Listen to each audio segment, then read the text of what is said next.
कुलपति ने ईश्वर बुद्धि आपो बुद्धि आपो।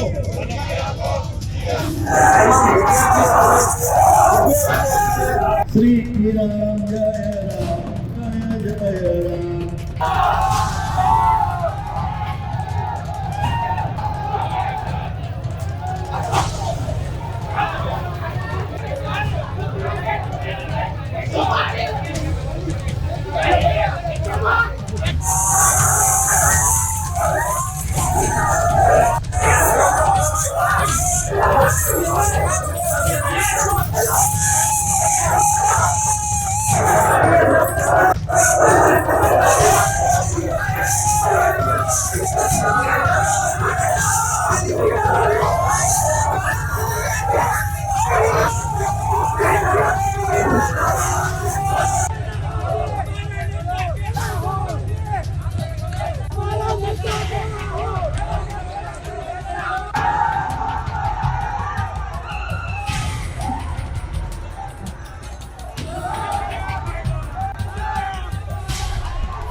खास કરીને સૌરાષ્ટ્ર યુનિવર્સિટી હોય કે ગુજરાતની તમામ સરકારી યુનિવર્સિટી હોય, આ તમામ યુનિવર્સિટીના વિદ્યાર્થીઓ આજે હેરાન પરેશાન છે।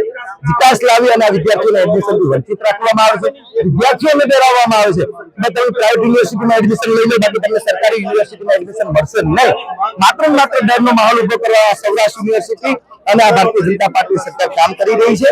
પરિણામો જાહેર કરવામાં નથી આવતા, 6 મહિના સુધી પરીક્ષાઓ લેવામાં નથી આવતી, પીએચડી ની સીટો ઘટાડી દેવામાં આવે છે। તમામ મુદ્દાને લઈ આ યુનિવર્સિટી નિષ્ફળ છે, એટલા માટે આજે રજૂઆત કરી જે રીતે સૌરાષ્ટ્ર યુનિવર્સિટી ખાતે આજે સમગ્ર સૌરાષ્ટ્રની સાથે રાજકોટથી પણ ઘણા બધા લોકો જ્યારે ઉપસ્થિત છે, ત્યારે અમારા જે મુદ્દાઓ છે તે એ છે યુનિવર્સિટીમાં ખાનગી કોલેજના અધ્યાપકો હોય અથવા તો કોઈ પણ અધ્યાપકો હોય એને પીએચડી ની ગાઈડશીપ આપવાનું યુનિવર્સિટીએ બંધ કરી। વિદ્યાર્થીની વાત કરીએ તો જ્યારે પરિણામો લેવાની વાત આવે ત્યારે 6-7 મહિના સુધી રિઝલ્ટો ડિક્લેર ન થાય, વિદ્યાર્થીઓ પરીક્ષા આપી એબસેન્ટ આવે, ઘણા મુદ્દાઓ સાથે યુનિવર્સિટીનો ઘેરાવ આજે સમગ્ર સૌરાષ્ટ્ર યુનિવર્સિટી દ્વારા ડોક્ટર ઇન્દ્રવિજય